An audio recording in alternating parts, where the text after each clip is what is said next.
Sorry guys, I just come back from Nosferatu 2 days ago or something. I think I've finally succumbed to the darkness, and I really want to talk to you about this movie. Let's get into it.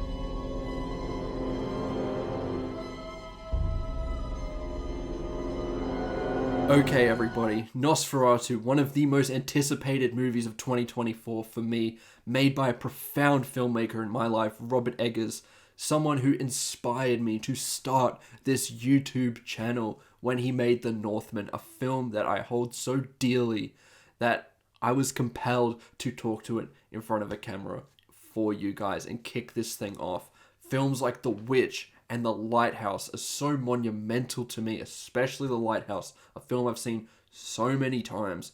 Nosferatu feels like it is perfectly at home with his sensibilities as a filmmaker. This story, both a remake of the 1922 version silent era film, as well as an adaptation in a lot of ways to Bram Stoker's Dracula, is a really interesting, well-made gothic horror that is filled with foreboding, dread, amazing abundance of twists and turns. I think Robert Eggers has completely outdone himself here with this highly ambitious project. Before I get into the narrative and all of that, I'm going to get ahead of myself here and talk about, firstly, the way this opens and some key performances here. So, starting off, this film instantly showcases its style, its purpose within the narrative. It gives you a scene that is filled with dread and downright scary in moments as you see Lily Rose Depp, who here just completely outdoes anything she has done previously. I think a lot of people questioned whether she is all that as an actress after seeing something like The Idol. But here, by God, she is incredible, showcasing a lot of her talents in this opening sequence. And then you have Bill Skarsgård as Count Orlok, a figure that is surrounded in mystery in all of the marketing, and I love that in the build-up to some of these horror films. We saw that in Longlegs with Longlegs, and seeing it here with Count Orlok I thought was a fantastic choice, because as you sit in the theater and you see him for the very first time and you hear him speak for the very first time, it is a movie moment that I will cherish forever. Firstly, Bill Skarsgård, man, this is one of the best performances of the year, hands down, despite the fact that he is transformed through amazing prosthetics and makeup where he looks completely unrecognizable as Count Orlok. He is unrecognizable through a lot of other means. If I just showed you this performance, you would have no idea that that is Bill Skarsgård at all. The voice he puts on, the physicality of the role, this is just Count Orlok. There is no one else behind those eyes, and I completely buy into that monster. I buy into what his intentions are, and I'm fucking creeped out by him as a horror villain. This character, whenever he shows up, he means business, and it is a character that brings so much dread, sorrow, and death with him wherever he goes. From the incredible production design of his castle that is just empty, filled with rats, and is decrepit as hell, to what he brings to the town that he eventually visits. This is incredible filmmaking on all fronts. Robert Eggers outdoes himself here in creating atmosphere and so many frames that could mean a million different things. That is a talent that he has always had as a filmmaker. That's why something like The Lighthouse is a masterpiece. And he brings that to Nosferatu, where in some ways you can derive some of your own interpretations and your own experiences onto this movie in a lot of respects. Nosferatu in 1922 has been debated maybe as a response to the Spanish flu and illustrating that in its own artistic sensibilities. This film feels like that for COVID-19 in a lot of ways. And yes, even though this is steeped into a period, we can draw on our own lives here because Robert Eggers is a fucking talented filmmaker that knows what he's doing, that has such a clear intention with every frame. And the way that Count Orlok is source of all of this pain and dread and suffering is such an interesting move. And as I mentioned, Bill Skarsgård makes his presence felt on camera every single minute of this movie. Because once again, that is a talent that Robert Eggers has as a filmmaker. He can draw out the best performances out of his actors, whether that be Anya Taylor-Joy in The Witch, Robert Pattinson and Willem Dafoe in The Lighthouse, Alexander Skarsgård in The Northman, and now Nicholas Hoult, Lily Rose Depp, Bill Skarsgård, Willem Dafoe, utilizing one of the best character actors of all time in Ralph Ineson, whose voice is so distinct and fits these period films so incredibly well that he could be in a billion of them and I would never get sick of it. These performances, this ensemble is arguably my favorite of the entire year, and it feels like they're all bringing their A game. The first act, I thought, was an amazing showcase of what Robert Eggers himself brings to this iconic story that's been told so many times, whether that be through all the iterations of the Nosferatu story or the adaptations of Bram Stoker's Dracula. Having only recently seen Francis Ford Coppola's version of Dracula, I was definitely familiar with a lot of the beats that Nosferatu has now, even if I hadn't seen the original Nosferatu because I wanted to experience this first.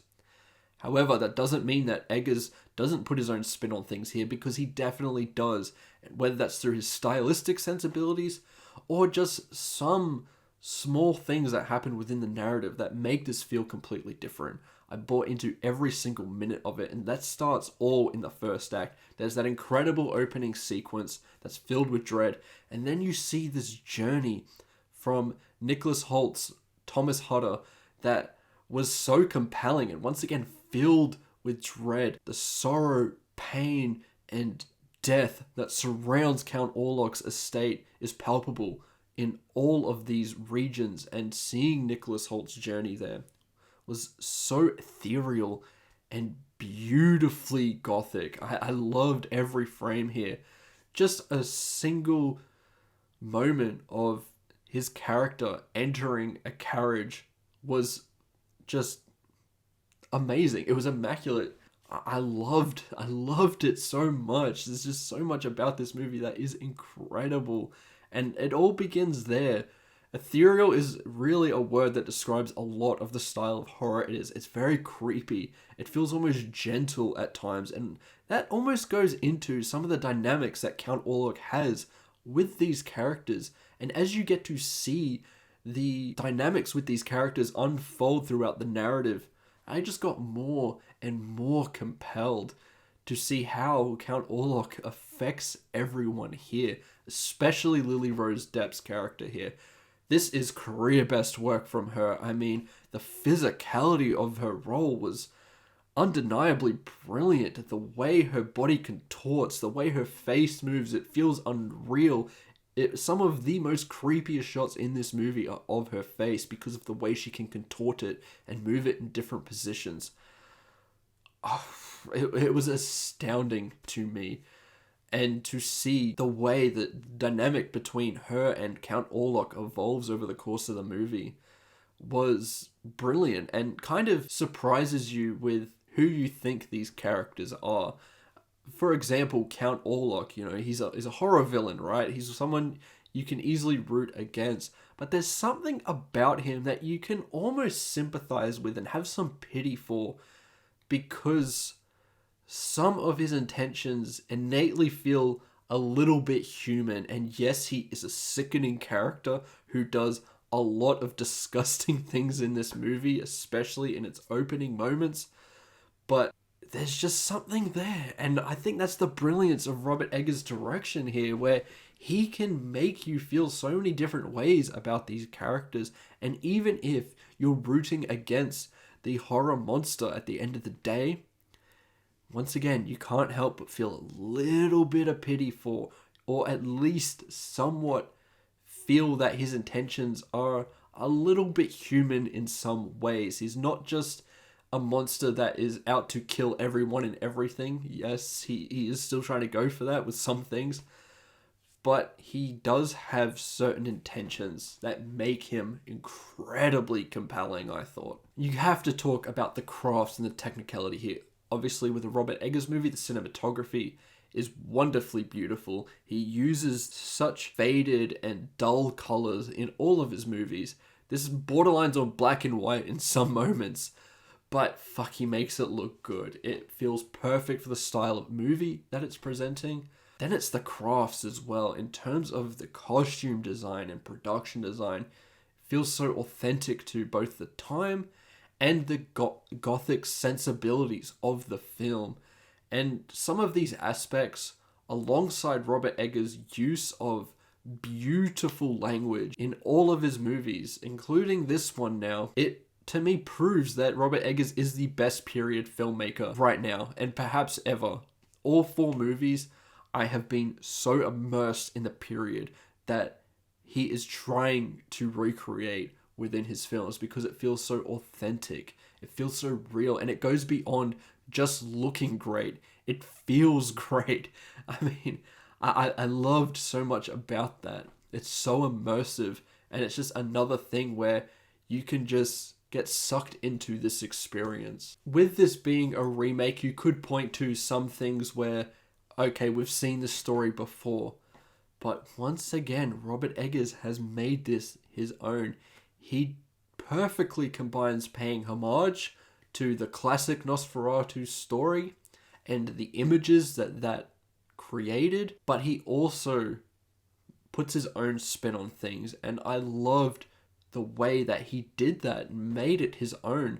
You could watch this without needing to see any other version of Nosferatu because it's damn good enough and feels like it's a filmmaker making something their own rather than having no creative ability and trying to just recreate the best moments from the original. This is what happens when you put a really talented filmmaker who cares about the source material onto a project like this. It becomes absolutely masterful every step of the way. It's hard to point out weak links. You have these amazing crafts, you have this amazing direction, beautiful cinematography, an outstanding ensemble that perhaps doesn't really have one weak link at all. A lot of people have been pointing at Aaron Taylor-Johnson, and yes, he may have been the weakest out of the ensemble, but to be honest with you, it wasn't that bad of a performance. I thought it was fine, and I think what makes it stand out to a lot of people is that he's playing off people that have either frequently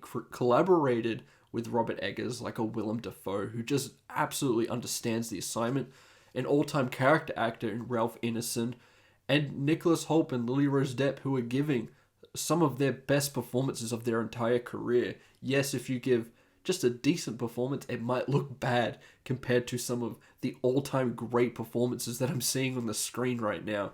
But no hate on Aaron Taylor-Johnson. I thought the performance was good. I think this movie has really no flaws to me, if I'm being honest with you. I am dying to watch this a second time. I went through a lot of shit to try and see this movie for the first time, whether that be my little bit of beef with Universal right now for not inviting me to the press screening, to going to finally see it in IMAX, and then the theater going, oh guys, the projector's not working, we're not going to be able to put on this screening for you tonight.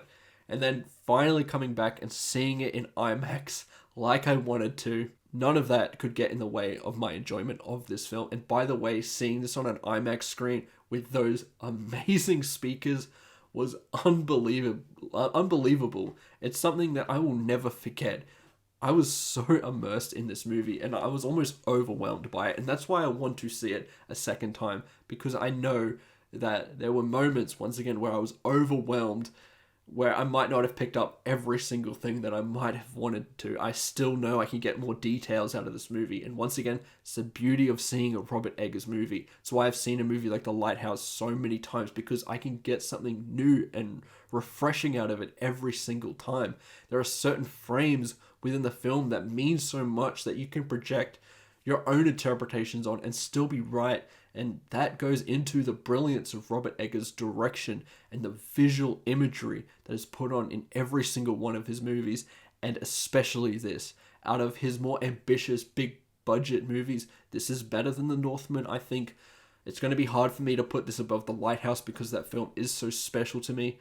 But man, this is right up there for me as one of his best works. It is a horror masterpiece that I highly recommend you check out. And that's why, as a score, I have to give Nosferatu a strong 5 out of 5. It is one of the best movies of the year. There is just not much I can fault this movie for, man. This is a modern horror classic that you need to check out. And those are my thoughts towards Nosferatu. If you've seen the movie, let me know what you think about it in the comments below. And I am going to check out the original now, and I'm very excited to do that. So I'd like to hear your thoughts on the original now and how it compares to this new version. Let me know in the comments below. Remember to like and subscribe, and I'll see you in the next one. Goodbye. This right here is Benny, and he is the best dog in the world. Give him a round of applause, everyone.